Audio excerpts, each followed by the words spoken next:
Hi, everyone. Welcome to the Weird World Podcast. I'm Carrie. We are going to bring you more Creepypasta. This pasta is pretty creepy. Good. I'm glad to hear that. So Carrie's going to start us off with a classic one that's not a little bit different than a lot of the creepypastas. It is? I think so. Well, maybe not.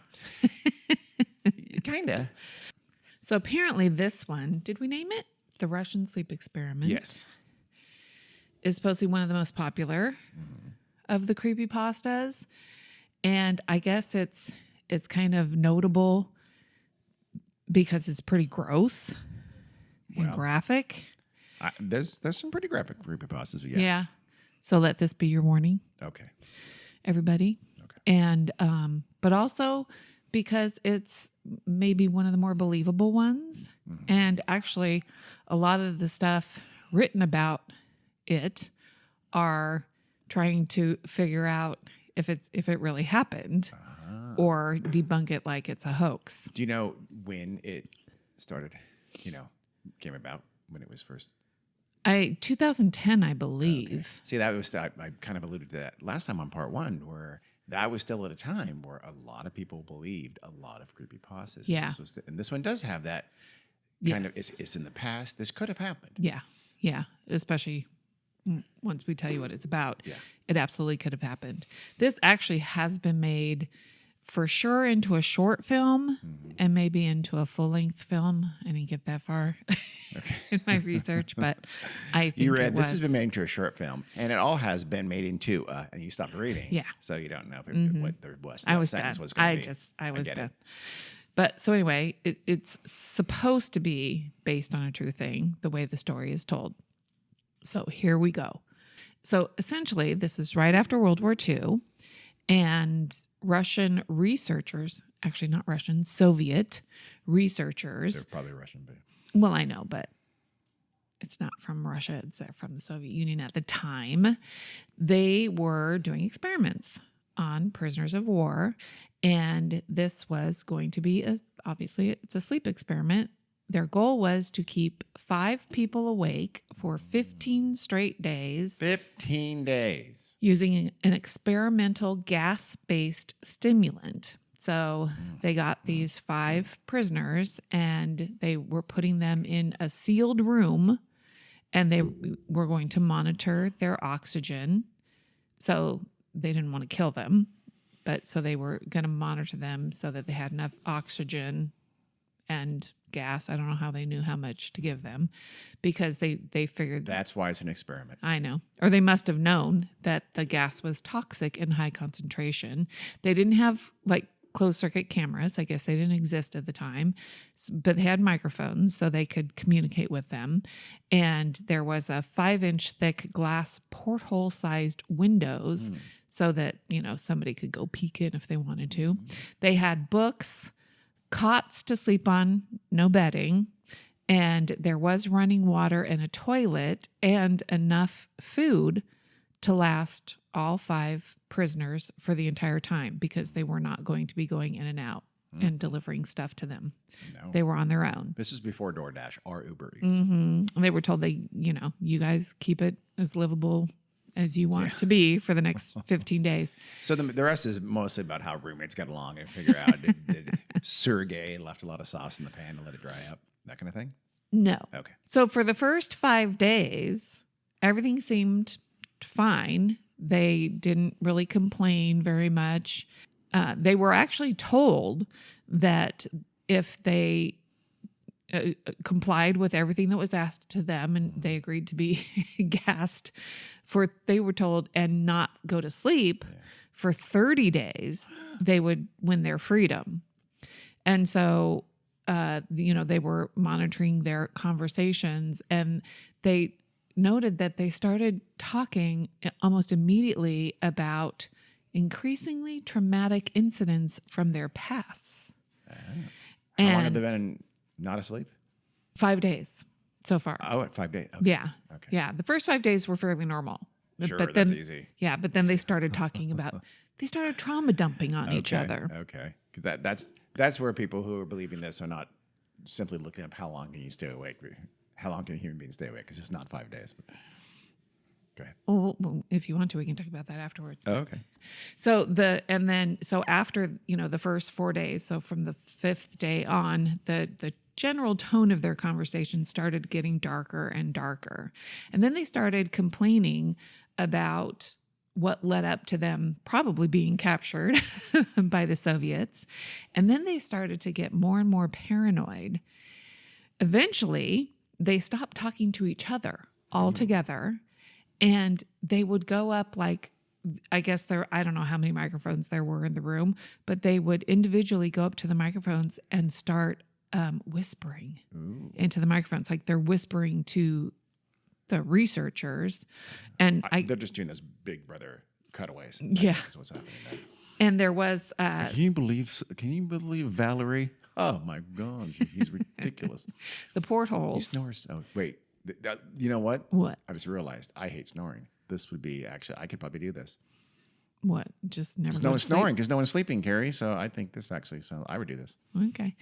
And then in those portholes, there were one-way mirrors, so they would also go up to the.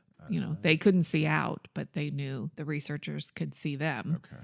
So it's kind of like they were trying to ingratiate themselves with the researchers, and I guess they were saying bad stuff about their fellow captives. I don't know. It is cutaways from every reality show then. Okay. So the researchers just thought, oh, this is some kind of a side effect of the gas. After 9 days, one of them starts screaming. And he would run the length of the room, screaming at the top of his lungs for 3 hours straight. Oh, my God. Eventually, he stopped, but it was like he stopped only because he couldn't. And then from that point on, he could only kind of squeak. Yeah. And they thought, oh, he must have torn his vocal cords.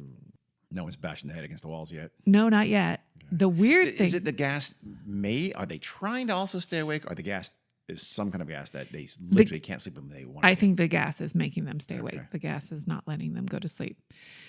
So when this guy was running around and being disruptive, the odd thing about the other people, the other test subjects, was they did not react at all. They would continue whispering into the microphones and just acting like they always had been, kind of like completely ignoring the screaming guy for 3 hours. Then another one starts to scream. So they're going first reactions, screaming fits. Okay. So the ones not screaming decided to tear apart the books, and they would smear the pages with something gross. I think you can imagine what it is. And they just calmly pasted them over the portholes. That can't be good. So now the researchers can't see them at all. They're planning something bad. This is not good. Then the screaming stops. Well, I think we know why. And so did the whispering into the microphones. So now they're not communicating with the researchers at all. 3 more days go by. Well, they can't see them now, though. They can't see them, and they can't hear them because nothing is going on. So how do they know? And the researchers have been kind of like not really interacting with them. They're really trying just to observe. And so after 3 days of complete silence, they keep checking to see, listening to the microphones, and there's no sound coming out. And then they're also monitoring like the oxygen and stuff. And so they wouldn't know if they're asleep though or awake, right? They'd have no way of. They're not getting any data anymore. So I feel like you'd go in there and at least take the. Is it poop that they smeared the thing? Okay. Yeah. So wait, they invented is poop smeared on paper? So they invented pooper mache? No, anyone? No. You think they would? They need data, so they got to go in there and make sure the mics are working and get the portholes cleaned. Well, they can tell I'm just being how much oxygen is being consumed in the room because it's completely sealed. Okay. So somehow they're monitoring oxygen intake, and they know that they're still alive because they know there's breathing going on. Enough breathing for all 5 people to still be alive in there. But also it's the amount of oxygen that 5 people would consume if they're doing a lot of heavy exercise. So they're taking up more than the normal amount of oxygen. Calisthenics or something. On the 14th day, they decided we're going to do something. We got to try to get a reaction out of these guys because they're just being quiet and using up all the oxygen. Yeah. So We're running out of oxygen. So they used the intercom inside the chamber, trying to provoke a response. Because at that point, they thought maybe they are dead or maybe they are comatose or something like that.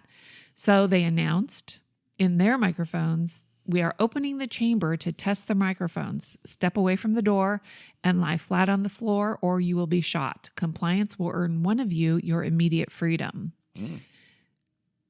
So then they were super surprised when they heard a very calm voice respond, "We no longer want to be freed." Ooh, that's not good. Nope. No, they have no leverage. So now they're all like, what the fuck They do could we just do not now? open the door. So they finally decide we're just going to have to open it. So at midnight on the 15th day, they have to flush all of the stimulant gas out of there and then, make sure there's fresh air in there. And almost immediately when they start flushing the gas out, they can hear the voice, the prisoners in there starting to complain. Like, they want the gas. Maybe because it's a fresh lemony scent. I don't know, but they're begging for them to turn the gas back on. But they didn't. And so as they open the doors and they're sending soldiers in, the prisoners start to scream more and more loudly. And actually, so did the soldiers once they got a look at what was inside the chamber. 4 of the 5 were still alive, but, they were in such a state that nobody would want to be alive. No food, skin inside out. No food had been touched after like the 5th day. So there was still tons of food left. And this is kind of gross. I'm not gonna be super specific, but essentially, so one of them's dead, and it looked like even the alive ones had parts of their muscle and skin and flesh torn away. Were they eating each other? Yeah. Or eating themselves, maybe? Yeah. Or eating one, like you have some of my arm, I'll have some of your arm. It seemed... That could actually be romantic if they sort of intertwine arms. Yeah, they might have been eating each other, but when they looked at the wounds, it seemed like they were also self-inflicted. Ooh, so they were taking bits of... I don't know. This is a creepypasta. Okay. So please do not apply logic. And then it gets even weirder, and this is where the plausibility goes out the window. Well, I don't know if I missed that. Like they had also torn open their abdomens and removed their organs, and they were, so their intestines were outside of their bodies, and the soldiers could see that, they had food digesting in their system, which was outside of their bodies. Silly. I mean, that part. Maybe they're going to feng shui their organs. I don't know. Just didn't make any sense. Even the most hardened, horrible Soviet special operatives at the facility, it was too much for them, and they would refuse to go in there. We're not, I can't be the one to take those guys out of there. So the test subjects, 4 of the 5 are still alive. They're screaming, "Leave us alone, turn the gas back on, leave us in here," because they're terrified of falling asleep. They don't want to fall asleep at this point. So it's something that the gas has done to them. So a fight ensues. How could a fight ensue when your organs are outside of your body? Well, you hold your organs in one hand and you start swinging with the other. I could see that. So, but they're also super strong. Oh, and stronger than normal. Well, there you go. So they're fighting with the soldiers who are trying to put them on stretchers and get them out of the room. Using their intestines as lassos and roping soldiers and they stuff like that. They rip out one Russian soldier's throat. Ooh. And they kill him. Another one is gravely injured by having his testicles ripped off. Ow. Chimpanzee style. Yeesh. I don't know. Another 5 of the soldiers lost their lives if you count the ones that committed suicide in the weeks following the incident. I think you should. I think so too. So they end up, getting the 4 living ones out of there, and they need medical attention. Why? I don't know. And really? they want to keep them alive still. Okay. I mean, they're not done with their research apparently. So they try to sedate them, even with more than 10 times the normal human dose of morphine. They still are not knocked out and, even sedated. They're still super strong. So now there's 3 surviving ones. You do know, but don't know. I don't know. Okay. But you don't know. Going And they were moved to a medical facility, the 3 that are still alive. And the one of them is the one that, harmed his vocal cord so bad he can't scream. Mm-hmm. But so the 2 that can vocalize are just begging for the gas. They want the gas back because they want to be kept awake. So they try to do surgery on them to put all their guts back in their I assumed bodies. they did that already. But okay. And no, they haven't done that yet. Okay. And they're kind of immune to the sedatives and stuff. So they can't be put to sleep. So they manage to put them under some sort of paralytic something. So they're lying there and all they can do is move their eyes. And one of them, they gave him a little bit too much. And when he closed his eyes, like he was going to sleep, his heart would stop. So basically what happened was they found out that his blood had triple the normal amount of oxygen. And so I guess that's why it was super hard to get them under the effects of morphine and anesthesia and stuff. But so basically, as soon as they fall asleep, they die. One who was on the operating table, he was essentially awake, but he was paralyzed. And the surgeon said it's medically impossible for this guy to still be alive, but he is. And then when they were finishing the surgery, this is the guy that didn't have vocal cords, so he couldn't talk. So when he was done, he acted like he wanted to say something to them. So they gave him a piece of paper so he could write it down. And what he wrote was, "Keep cutting." So he enjoyed the surgery with no anesthesia. They asked them why they were injuring themselves, why they were doing what they were doing. And they said they wanted it, and why you want the gas. And the only response was, "I must remain awake." So they bring them, the 3 still ones that are still alive. They bring them back to the facility because, they put all their guts back in. And they're told, "We're going to put you back on the gas." And they're happy because they want to be kept alive. There's soldiers in there with them. And the commander says, "We got to seal it up right now."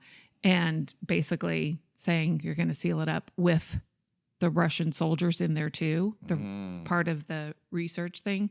And that's when one of them gets his gun and says, "No, you're not leaving us in here." And he ends up shooting the subjects. He shoots the commander. Oh. Yeah. And sure. he says, "I won't be locked in here with you." Yep. And he says, "What are you? I must know." And the subject just smiled at him. So then there's one guy left, and the researcher aims his gun at his heart and fires. And so he shoots him in the chest. Why not in the head? And then the test subject weakly says, "So nearly free." And that's it. Okay, well, that was the Russian sleep experiment. Interesting. So how long? I just read that so people can sleep or can stay awake after about 24 hours. You're actually in bad shape. It's like you're drunk. After about 3 days, you're going to have hallucinations and paranoia. I know the world record is like 11 days or something like that, but... Well, in 1964, there was a guy named Randy Gardner in San Diego. He was a teenager. He was like 17, and he did it for a school science experiment. That sounds dangerous. And he stayed awake for 11 days. Yeah. And a researcher from Stanford drove down after he started his thing. And, because he was just doing it for the high school thing. I'm assuming his dad must have been in the military or something like that. So he did stay awake for 11 days. Yeah, 1963. It was 63. And he acted at the time like, "Oh, this is, not that big of a deal. I can still do stuff and I'm fine." And they were doing administering like cognitive tests and asking him questions and stuff like that. And obviously there was some sort of effect on him. Didn't seem like what you would think it would be. Like I would maybe it was his age. I'd be loopy after 18 too hours. or something. And it was it did become a Guinness Book of World Record. And immediately after the 11 days or whatever, they whisked him off to a sleep lab to do tests on him and stuff like that. And at what point did he remove his own organs? He did not at all, because there was no weird gas administered. And then the Guinness Book people wouldn't do anymore. I don't blame him. They can get in trouble. Sleep records. Something bad's going to happen. Yeah, staying awake records. Yeah, so I recommend not forcing subjects to stay awake for 15 days under gas or anything else. Sleep deprivation is It's a terrible thing. really, really bad. It's torture. And it is torture. And Randy Gardner is now an older man. Decades later, like 30 or 40 years later, he said he stopped sleeping. Not completely, but he had terrible insomnia, and he blames it all on his little 11 days with no sleep. 11 days of bad things. Yeah, don't do that, Randy. Knock it off. Mm-hmm. Well, thank you for that, Kara, the Russian sleep experiment. You're welcome. This next one is a little bit different, at least in terms of format. Is a little bit different than most creepypastas. This is called The Disappearance of Ashley, Kansas. I don't know if you've heard this one or not. So it's August 8th, 1952, 7:13 p.m. There's going to be some very specific days and time here. So it's kind of right up my alley. A man named Gabriel Jonathan. Why does he have two first names? That's a great question, but he does. He said that he saw some kind of a strange sight above the sky in the little town of Ashley in Kansas where he lived. It was a very small town, so it didn't have its own police department. So the nearest police station was in a nearby town called Hays, Kansas, and so the police there responded or looked into it and listened to his story, and he said he saw a, quote, small black opening in the sky, unquote. And just all of a sudden, the Hays Police Department was just flooded with calls over the next 15 minutes of people saying, hey, we see a small black opening up in the sky. No other community in the area reported any such sighting. Just the people from Ashley, Kansas saw this strange thing in the sky. The next morning at 7:54 on August 9th, a police officer from Hays named Alan Mace, he radioed back into his station in Hays, and he said that, you know what? This is really, really weird.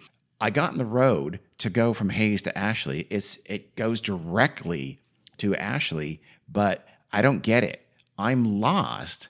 I can't get to Ashley. Quote, the road continued along its normal path, but somehow ended up back in Hays. The road never curved. It never turned. It didn't bend in any direction. He's just driving from Hays to Ashley and winds up back in Hays. Interesting. Very interesting. At 9:15 a.m. that same morning, 7 of the towns of Hays' 10 police cars were sent to investigate the situation. It's like, okay, is Alan drunk? Let's find out. So they sent a bunch of their cops there, and all of them came to the same conclusion. The only road leading into Ashley led them back to Hays instead. Calls from Ashley continued to pour into the Hays police station saying, hey, that black opening in the sky, it's growing. It's getting bigger above us here in Ashley. Can you guys help out? And they're like, actually, we can't, because we can't get there.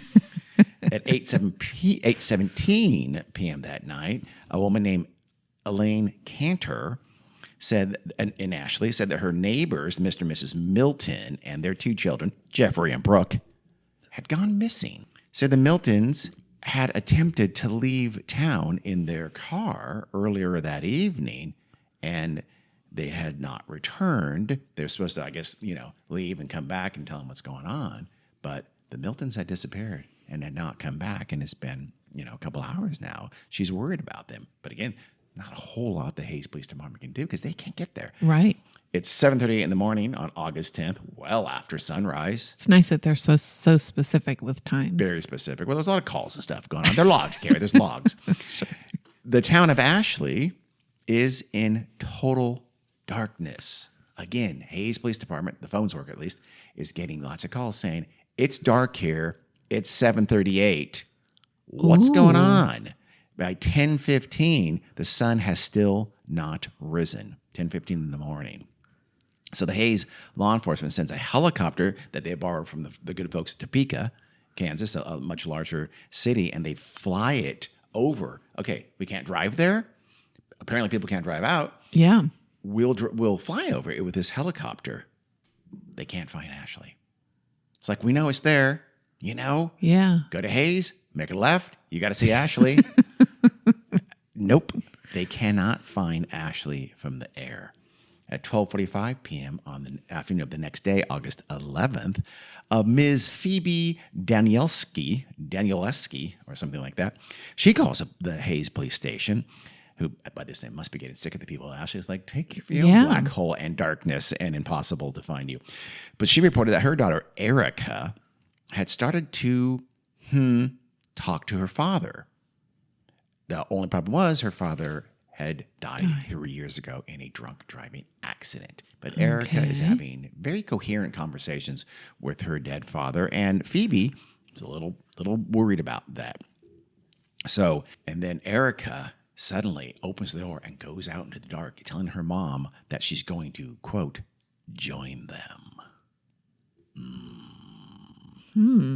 Over the next 12 hours or so, 329 phone calls are lodged to Hays Police Department from Ashley, all saying that some kind of a similar phenomenon with their kids. They're talking to dead people, and they want to go out into the dark to join them. Next day, August 12th, 1952, still, of course, sometime during the middle of the night, all 217 children in the town of Ashley, Kansas, disappear. There's only 217 kids? It's not a big, it's a small town. Very small. Okay. So that's not good. 421 phone calls now are placed into the Hays Police Department. So again, this call log, Scary. They're counting up those calls. Two calls per kid? No, just 421 from the parents saying, hey, our kids are gone. Not per kid. Well, maybe. Only 200 and something kids are gone. Yes, but other people are. They got 300 and something calls before that. Don't even. And now they're getting. Maybe people have half a kid. You don't know. Carrie. It could be like the extended family are calling too. Hey, my sister's kids are gone. Or hey, my neighbor's kids are gone. It's like, yeah, we already heard from them already. Well, I just thought I'd call too. We're trying to get over 400 calls. That's what I think happened. The Hays Police Department's like, God, we're concerned. Don't get us wrong. We don't like this either. Not a damn thing we can do about it. We're trying. We just don't know what to do. We can't drive there. We can't helicopter there. They're confused. They need to call the governor, alert the National Guard. Well, Carrie, this is get the army out there. Your own business kind of place. Kansas is like, I'm going to pull myself by my own bootstraps. Yeah, the governor is part of Kansas. I suppose so. Well, I guess the people of Hays and the people of Ashley are we're gonna handle this on our own. Sure. We borrow that helicopter from Topeka. That's all the help that we're going to ask for. And they're handling it so well by just answering the phone. They're doing a good job. Sorry. They're logging the calls. We can't find you. They're counting the calls. They're probably very, very like, oh, God, I'm so sorry your kids walked into the darkness. Yeah. Promising to join them. We feel really bad about that. Hays Police Department just tells the callers that, you know what? Stay indoors. Just don't try to go out and look for your kids because something bad's going to happen to you. Too. So everybody just stay indoors. We're continuing to work it on this side. Yeah. At 5:19 p.m. on August 13th, an elderly man in Ashley named Scott Lutz, he calls in to the Hays Police Department and he reports that, hey, I see a fire south of town and it looks like it's getting bigger and growing and maybe getting closer to town. We're concerned about that as well. It's not just now all the kids are missing. Now we have a fire on the way here. Yeah. And he said that the fire seemed to interact with remember that big black hole up in the sky? Yeah. It's now making it turn, quote, bright red and orange and seem to extend high into the sky. It's like there's some kind of, is it causing the fire? Is it vice versa? He's not sure, but he doesn't like it. So the calls come in all the rest of that day, August 13th, and people are talking about the fire. They're calling in about the fire. And now they say it's moving north closer and closer into town. And it says it seems to, quote, come out of the black sky.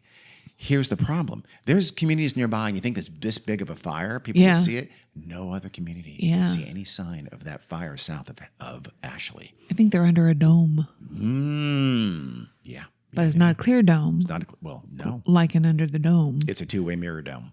It's a Yeah. disco Yes. dome or something like that. Yeah. So until 12:09 a.m. on the morning of August 14th, 1952, the last phone call is placed to Hayes, Kansas Police Department. Is placed by Mr. Benjamin Endicott.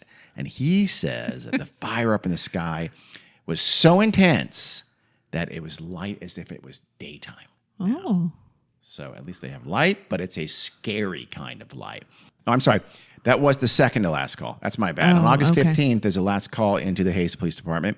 And this comes to an officer, Peter Welsh. He took the call. The caller was identified as Ms. April Foster. Here's some highlights from that call. Foster says, "My name is April Foster. Coughs. Please help me." Are you serious? Yes. There's an actual transcript of this conversation. Oh, I'm cutting out most of it. That's helpful. He says, "What's happening, ma'am? Last night they came back." Officer Wells says, "Ma'am, what happened? Who came back?" Sobbing, "Everyone," she says. "They all came in the fire." Foster says, "What do you mean, everyone?" "My son. I saw my son last night. He was walking down the street. He was burned. Jesus Christ, he was burned." And he says, "Ma'am," and she says, "He died last year." Oh. So they were, yeah. He's been. It's just kind of like one of those 15 shows on TV of people coming back from the death. "Everyone who died or went missing, they're back and they're looking for us." And then suddenly he hears something in the background. "Mommy, I'm okay now. See, I can walk again. Where are you, Mommy? I want to see you." He's like telling her, "Are you safe? Hide." The officer, and she's saying, "I'm hiding just like everyone else. We saw them coming through the fields, and some people opened their doors for them. God, the screaming.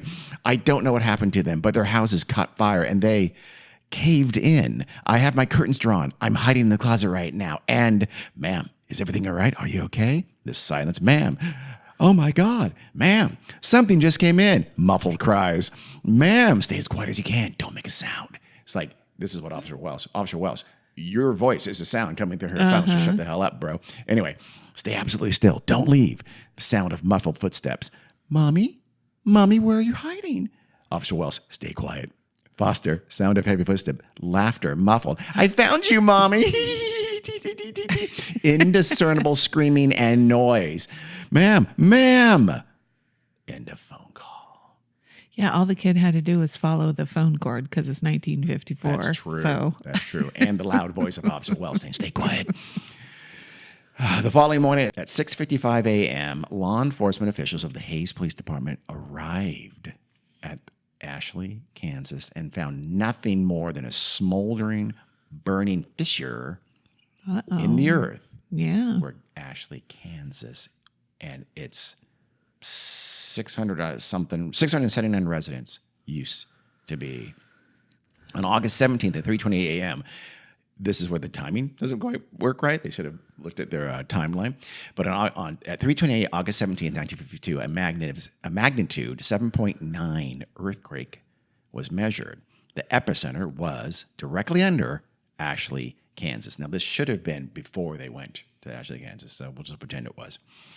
This should have happened before the people from Hayes were able to reach Ashley. They kind of messed up their dates, whoever wrote this. Yeah. It said that the police found a smoldering, just this burning fissure. It was 1,000 yards in length and about 500 yards width, and they couldn't even tell. It was so deep they couldn't see the bottom. They could never determine just how deep it was. And so Ashley, Kansas disappeared off the face of the earth.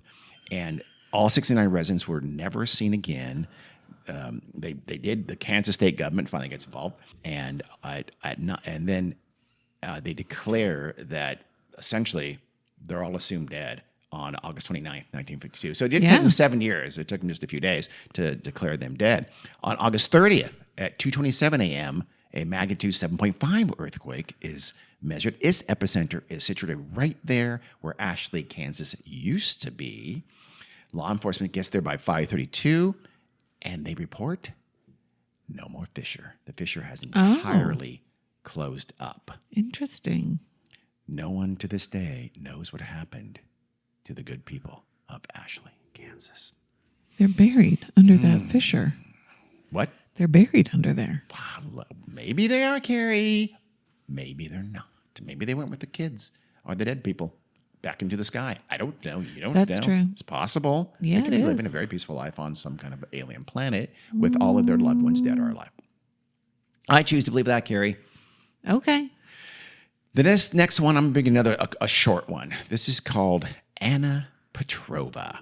Anna Petrova, you've probably heard of her. She was a very well-known figure skater. You ever heard of her? Nope. Neither has anyone else. She was an Olympic-level figure skater, and she was apparently big enough to have her own Wikipedia entry.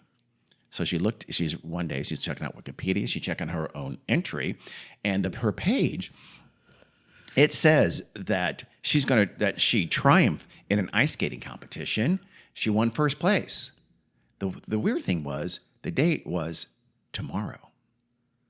So she reads that. Wait a second, I haven't done that yet. I'm doing that tomorrow. Oh, interesting. How is this on Wikipedia? I don't get it.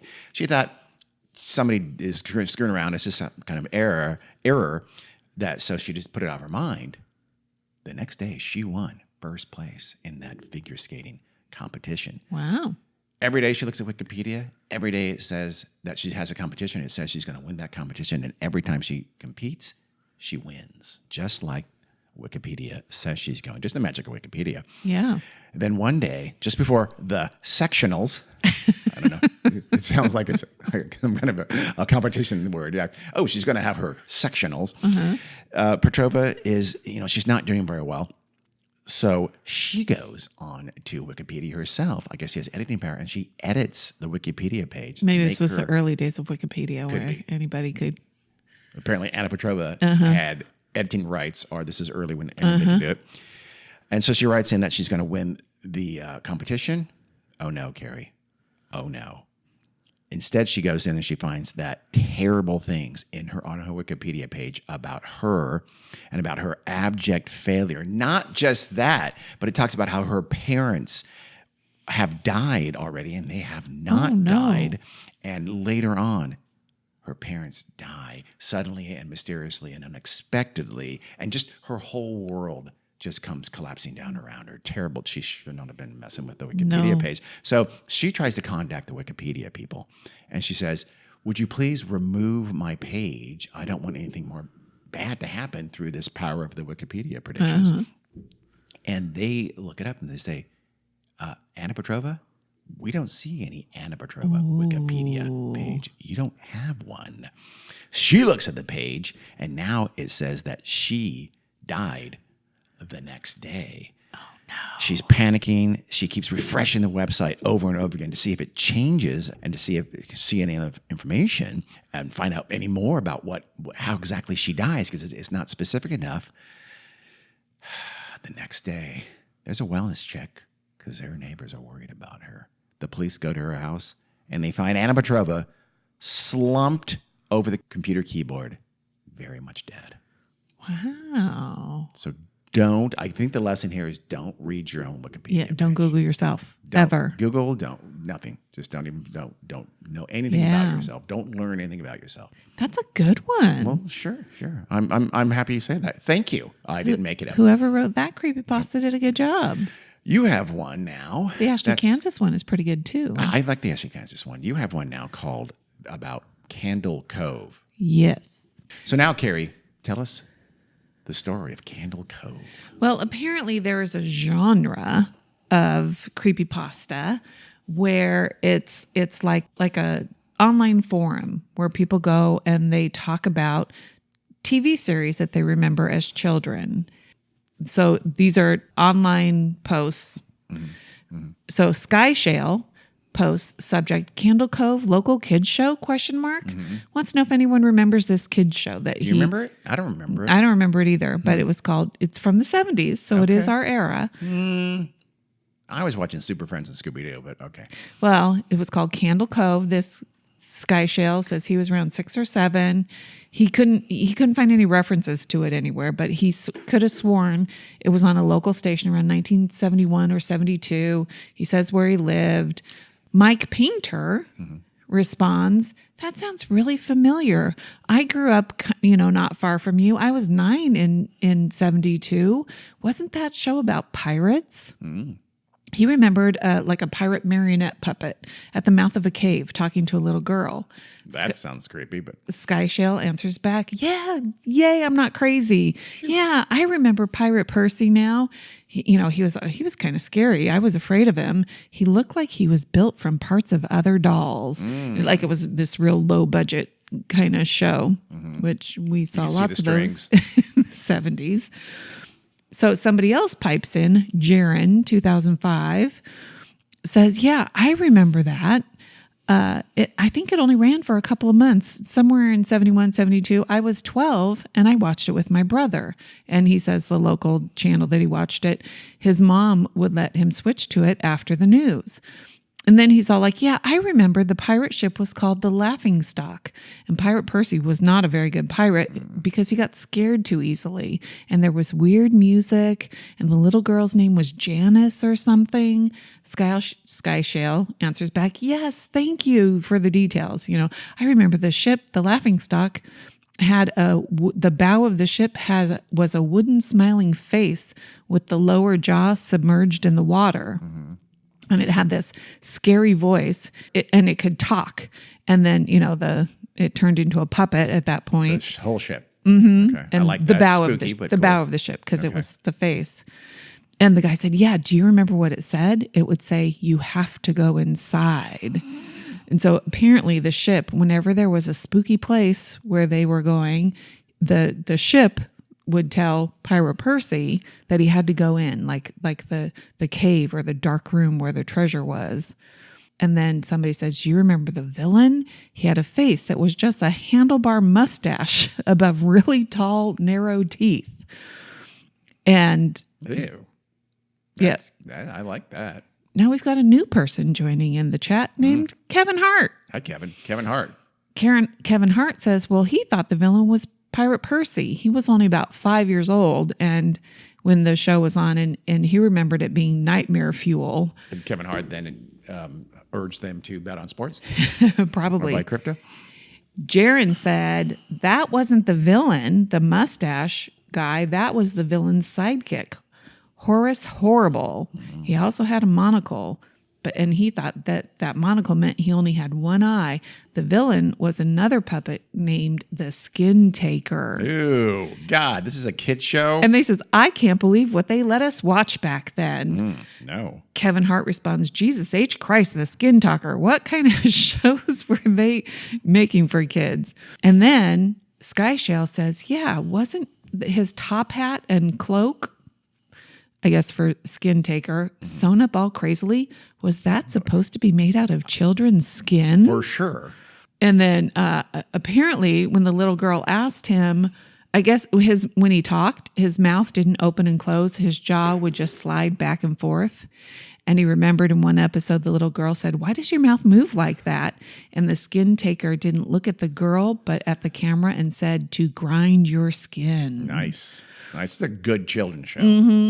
Apparently, They don't make them like they used to, but they should. Sky Shell said, yes, I remember that. I have this awful memory. I had a really bad dream where all the characters were there and the camera would just cut from all of their faces and they were just screaming. All they would do was scream, and they were flailing and just screaming over and over bad again. Screaming, I like screaming in delight. Correct. Okay. Scary screaming. Okay. And the little girl was just moaning and crying. And he said, I remember waking up many times having this nightmare, and I used to wet the bed when I had it. And I was 14.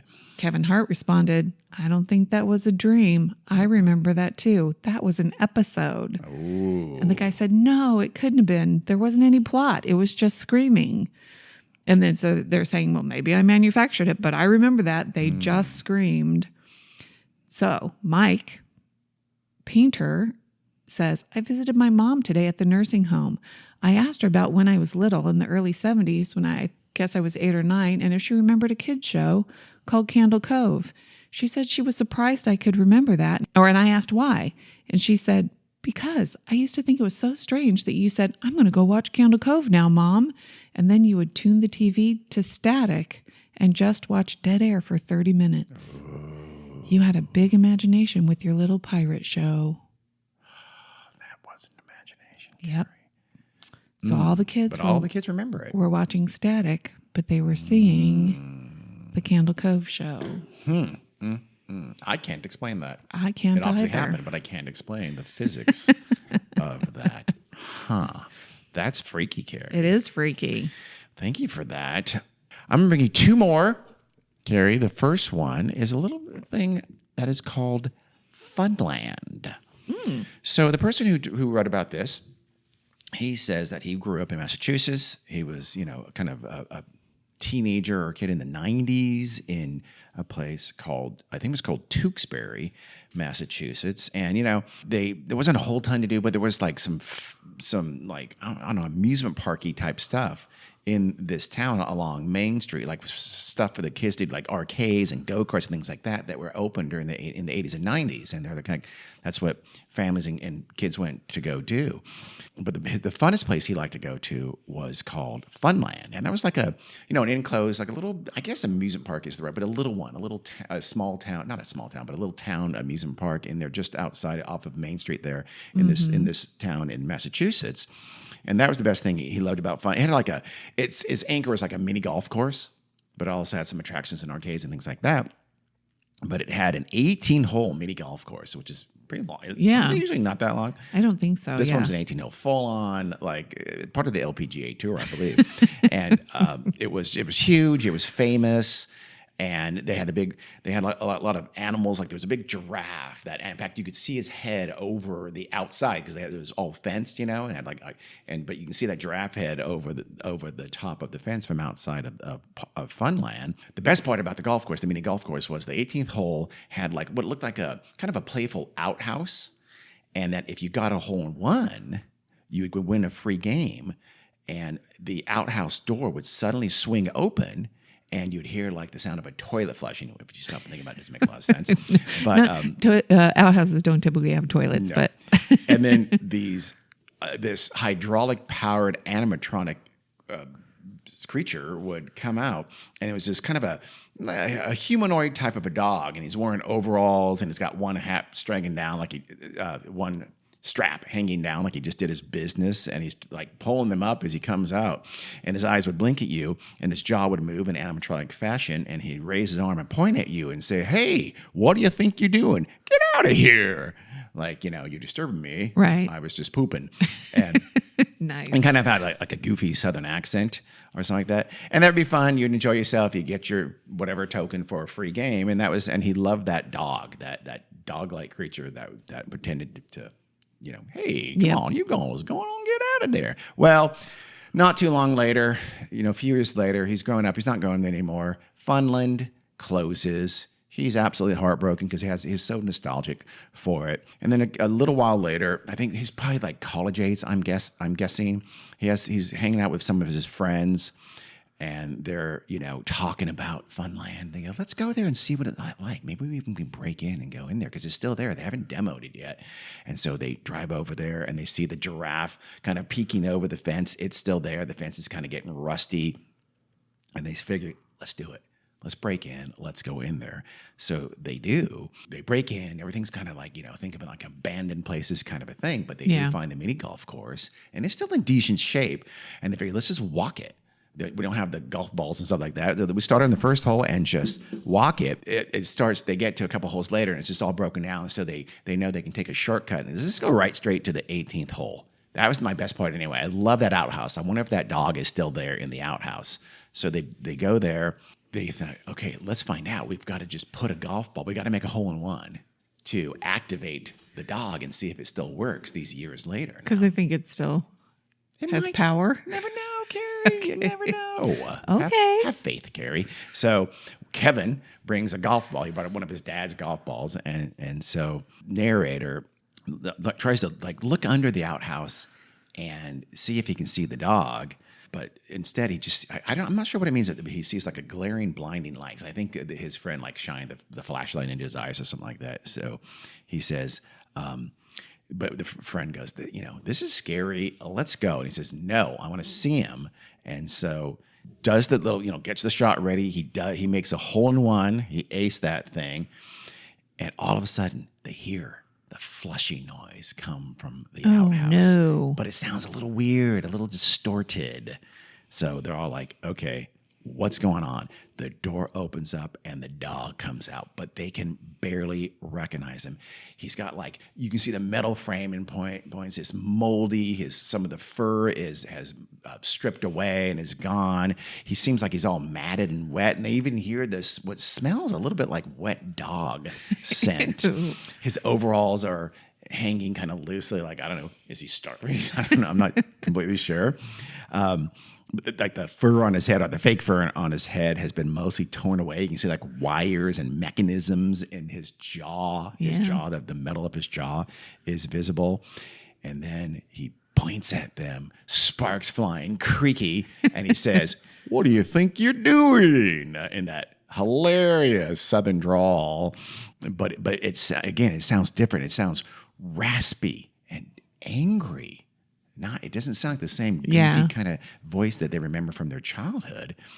And it sounds even a little more human, should we say. So one of the kids runs. He's gone. He doesn't even look back. He fully, scare tactics, books it, leaves his girlfriend behind, that kind of thing. Zach, the guy with the phone, drops his phone and just starts backing away. And then somehow the dog begins to move off of his perch there in front of the outhouse. And they know, wait a second, that's not possible. He never walked. He's not programmed to walk. He's not capable of walking. The mechanisms aren't there. This makes no sense. Zach also books it. And so now the narrator is left alone. He's frozen in place. And the dog looks at him and says, "Get out." His arm pointing at him menacingly. And he looks back and he sees, like, in the direction of the headlights. I'm sorry, in the direction of the parking lot. He sees the headlights flashing on, like, okay, so they're leaving me? Yeah, they're leaving him. He still can't move. He's just staring back at the dog, and the thing steps closer to him. Its gross-looking face is now, remember all the mechanisms and the wires and stuff like that, is inches from his own face, and he smells, again, this overwhelming smell of wet, actual dog, and it says, "Get out of here," in a screaming, booming voice. And suddenly the voice box, what should be his voice box, like short circuits and like has a mini explosion inside of this thing's throat. Finally, he unfreezes and takes off. They had got in, like they had squeezed under a hole in the bottom of the fence. That's how they got in.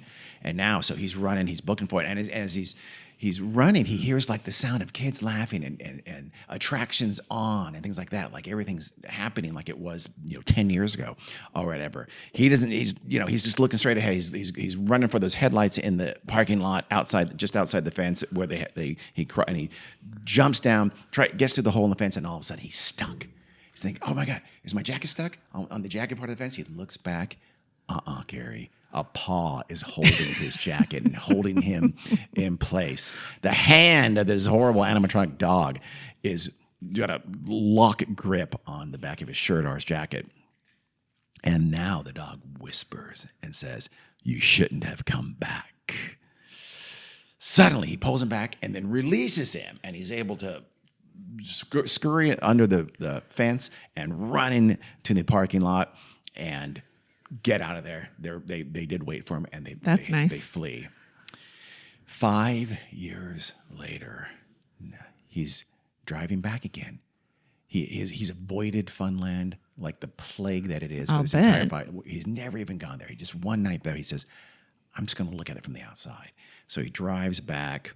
He looks at the parking from the outside, and now you can't even see the giraffe. Even the giraffe is gone, like it's been knocked out. And he sees a for lease sign that hangs from the fence. And it's a foggy night. His windows start to fog up. And so he turns on his defroster, and he notices that the window isn't clearing normally. Like, you know how it clears from the bottom up as the defroster goes on? It's not quite. It's like it's forming a pattern. And all of a sudden he looks, and the clear spots in his fogged up window form the words, "Don't come back." Oh. Later that night, I can't explain that. when the police asked what caused him to crash his car into the street, he just looks at the cop and goes, "It was that goddamn dog." And So he crashed. They thought, a dog ran into the street and you had to swerve to not hit the dog. He probably had to elaborate that. Maybe he chose not to. No, I'm sure. For his own sanity. We will have our last creepypasta here of Hollow Word World 2025 now with a story called Doors. Doors is a first-person story. This tells it is a boy. He says that he was adopted. He never knew his real mother, but he's very young. He doesn't remember his real mother. He was too young to know, but he was adopted by this wonderful family, and they let him into their lives and their hearts. His mom was great. Her name was Janice. His dad was a little bit, unapproachable, but not terrible for him. His name was Richard. He's like, my dad didn't seem to like me that much, but Janice loved me. And then best of all was my sister, Emily. She was older than me, but she was great. Even though we were not that far different in age and I was a little younger than her, I still thought of her as my little sister, because he's weird. I don't know. Yeah, but they got along great. It was like best friend kind of a relationship. They always got along really, really well. They would stay up late together and just talk for hours and hours and hours. Mostly she did the talking because she was just, she's older. She liked to gossip and tell stories about her friends and things like that. And he was a great listener. And he, actually, because they had a small house, they weren't very well off, so they had to share a bedroom. And then so she had a bed, but they put up like a kind of like a cot or something, or a pallet or something like that along, because they're not, again, it's a very small house, it's a small room, but he's fine. He was very comfortable. He loved it. And again, sometimes they would talk into the night instead of going to sleep. But then everything changed on that horrible Wednesday night. Lisa thinks it's a Wednesday. He wasn't really good with time, but Emily, the sister, came home. And she like ruffles his hair and says, "Hey," because he was napping. It's like, I guess it was evening or something like that. And he said, like, he had fallen asleep. And he says, "Oh, you have a good nap?" And he says, "Oh, shut up, leave me alone." And he just kind of like snorted at her, actually. And his dad goes, "Hey, don't you snort at her like that." Ooh. And like, that was weird. And he's like, obviously I was joking. Yeah. But he must have said I must have said it under my breath, because he didn't didn't react to it and like smack me upside the head or anything like that. And so Emily just says, "Hey, let's go watch TV." And so he says, "Yeah." So he runs ahead of her and jumps on the couch. And she sits next to him, and he's like going for the remote, but because he's still a kid, and she just like rolls her eyes and says, "Oh, what a kid." And they start watching TV, and then later on, the mom, Janice, walks up behind the sofa and she says, "Okay, Emily, it's bedtime. Turn off the television, go to your room. You too." And she points at her little brother. And so they say, okay. And they go to bed. They're getting ready for bed. And he looks out the window and he sees like the flash of something. Some kind of a movement in the corner. He sees with the corner of his eye. But he looks out the window. He's very alert. But he doesn't see anything. So he figures, okay, well, it was nothing. But still, he goes to bed and he's in his pallet or whatever. And I'm going to stay alert, because I want to. If something's happened, I'm going to protect Emily. She's my favorite person in the world. But finally he goes to sleep. Nothing happened. There's no other sound. He doesn't hear anything else, and he falls asleep. And then suddenly he hears this loud crash on the other side of the house, and he's like, jumps up. And he's thinking, there's someone in the house. Oh my God! So he's just got this total adrenaline rush. And he starts barking out to everybody, "Wake up, everybody, wake up, wake up. Someone's in the house." And Emily sits up in her room, and he goes, okay, she's awake. So he runs off across the house to his parents' room, and he goes into the parents' bedroom. And his dad is dead. Oh, no. Yeah. His neck is sliced open with a gaping wound, blood still spilling out of it off onto the bed, onto the floor. And he turns and he sees this man. He's like, I don't even want to call him a man. He's a monster. He's big, rugged guy. And he turns on him and he sees him and he just sort of grins at him with these crooked yellow teeth. And he thinks he's going to kill him. And suddenly the horrible man turns to his mom and he cuts her throat and killed his mom as well. So he hears Emily screaming from behind him. He's thinking, no, no, no, you shouldn't come in here. Now he's going to get you. So he turns around and starts walking immediately towards Emily. She turned and ran, but the man, the killer, passes right up the boy. He catches up to Emily. The man catches up to Emily, drags her, and he holds her by the arm and drags her through the house. And he's running behind them, trying to do whatever he can, making noise, trying to. He knows he's way too small to physically overpower this guy, and he turns to him and like challenges him. He's clutching Emily, and he turns back to the boy, and he just looks at him like daring him to do anything, and he's just frozen. He can't do anything about it, and he finally pats him on the head and says, "Good boy." And now he just feels so powerless against him. And the horrible man, drags Emily out of the front of the house, slams the front door behind him, and leaves. And he's just thinking, "Oh my God, what's going on? What can I do?" And here, I'll let him tell it here. So he says, I am now sitting in the house with my mutilated adopted parents, shivering and whimpering with dismay. He's out there with her, doing who knows what to her, and I can't do anything. I would if I could, but I can't. I would chase after them in a heartbeat, but I can't. I sit here looking at the front door. I look down at my paws. If only I could open doors. The end. Oh, he's a dog. The entire time. Yeah. That's terrifying, Carrie. It is. Terrifying, but pretty cool. We're just going to record. No, you're fine. Okay. Ready? So that was Doors, Carrie. What I liked about that one, and of course, Carrie guessed it halfway through. She's super proud of herself, what the reveal was for that. But the reason I like that is because the writer of that did in what is in the mystery genre called Playing Fair, which is you give legitimate hints to who the murderer is. He gave a lot of hints. I didn't say anywhere near all of them, but I'll go through them. You might remember now. If you didn't guess it, listeners, you might go back and think, okay, what were the hints? Well, I'll go through them real quickly here. First of all, he was adopted. Again, you wouldn't think about that until you know it. Yeah. When he loves his adopted family and is close in age with his adopted sister. It's the mom who recommended the adoption. That's usually the case in families that adopt a dog.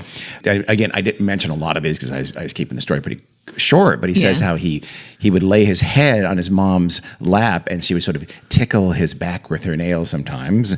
And he talks about his dad, and his dad would like spank him. He wasn't afraid to hit his kids. He says he was not afraid to pop his children when they did something wrong. I found that out before I could use the restroom properly. He didn't hesitate to spank me. And then, of course, when his sister is talking, she does most, quote unquote, of the talking. He can't give it too much away. Like, she did all of the talking. Yeah. But he does. And, of course, obviously, sleeping on a pallet in her bedroom is a dead giveaway, but he tries to cover that by saying they were short on bedrooms. Mm-hmm. And then I mentioned it briefly. He says, "Oh, it was a Wednesday. At least I think it was a Wednesday. I'm really bad with time." He says that. He goes, "Let's be honest. My sense of time was horrible." He says the thing there. And he's taking a nap when Janice, the mom, comes home, and she teases and ruffles his hair, and he snorts, like a dog would. And when he says, "I was clearly joking," he says, "I growled under my breath." Yeah. But he's speaking. So, we think that he's a human. He jumps under the couch when it's time to go watch TV. His sister Emily scoots him over and sits down on the couch. She wasn't shallow. She didn't watch like junky TV. She watched just Discovery and Animal Planet and National Geographic. And he says, "I didn't mind. Actually, those are the only channels that can hold my attention." And, of course, when they go to bed, he doesn't say, the mom says, "Oh, it's time to go to bed, Emily." He says, "Oh, you too," and points at him. And, of course, when he sees something outside, he stays alert all night long, just like a dog. Mm-hmm. He hears these subtle sounds. I didn't mention these. He's like a twig breaking, leaves crunching, clothes jostling, and then he could smell a faint stench of sweat and blood. He does that when he's still in the room. That's because, unknown to him, his dad has just been murdered. And then he barks. "There's someone in the house." I barked. Yeah. That's where I got it, by the way. So I didn't guess it until pretty close to the end. Yeah. Then when he's confronted by the murderer, he says, I noticed the same horrid smell of sweat and blood from earlier, but this time it was overwhelming because he has a great dog's smell. And then when the murderer is dragging his sister away, he's making all the noise he could, hoping someone would come help. And then he whimpers with terror. And the man puts his hand and kind of pats him on the head and says, "Good boy." Yeah. And of course, and then not long after that, we know. So there are a ton of hints to doors about that. It's the big reveal is that it's a dog this entire time. Yeah. So I think it's a good story. That's one of my It's a very good story. I like it. I don't like that the parents had to die and Emily had to get kidnapped. You don't. It's gotta happen. You could. But I mean, it's supposed to be a horror story. Creepypastas are violent. Yes. They are very frequently very violent. That's one of the hallmarks of them from day one. So that is the last of our creepypastas for Hello Weird World 2025. If you like this, there's billions more, some really good ones. Again, we just scratched the surface. I don't think there's billions. There might be. No, actually. there's not. Certainly there's thousands more. Literally, for sure, thousands more. And maybe we'll bring some. I mean, there's lots of good ones. Yeah. So maybe we'll bring some more creepypastas next year. Maybe we will. We hope you enjoyed them. We hope you enjoyed Hello Weird World World 2025. Creepy time. Spooky time. Spooky time. Creepy spooky time. But this is creepy. It was. But, yes. Typically, it's spooky time. Yeah. So that I hope you join us next year for Halloween as well, and next week Week. something new. Yep. Thanks for listening. See ya.